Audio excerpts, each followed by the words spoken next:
Hello, my name is Nathan Jones, and this is the recap for English 11 and 10th Honors, September 5th through the 9th, 2011.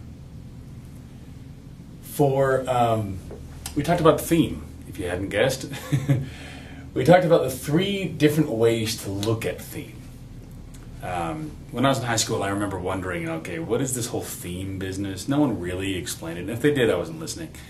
But you can pay attention, unlike I did, and you can get this down. The three ways to look at theme. First is the main idea. You could kind of look at that as the moral of the story, but it's really the main idea of the story. What does the author want people to take from it? For instance, the movie Forrest Gump from 1994, if you've seen it, the theme to that one really affected audiences in a very positive way. It was that all of us matter. All of us can make history. Even the least of us, even the least intelligent, so to speak, of us, can make history. And it was a very powerful movie because of that. But another way to look at that is resonating action. When every human action can resonate with meaning. And that's what I mean by resonating action. It resonates with meaning. There's a higher, more symbolic nature to human action and plot. For instance, if you're reading a story and the story is about a person's journey, and at one point the person on the journey, the car breaks down on the side of the road. Perhaps the road represents his life. Remember, perhaps the car represents him and it's broken down.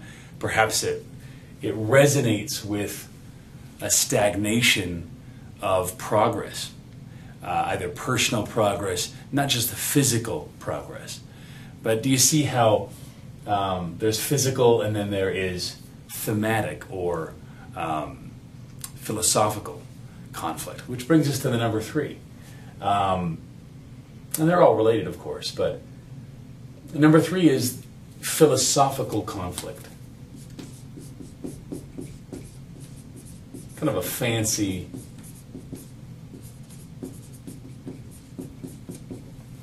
way of looking at these three. This is the writer's way of looking at it. What are the ideas at war in a book or movie? That's what the philosophical conflict is. There's 3 types of basic conflicts in any well-written book or movie. The first, of course, is the external, the physical conflict. The second is the internal, what the main character has to go through. And the third is the philosophical conflict, the 2 ideas that are at war.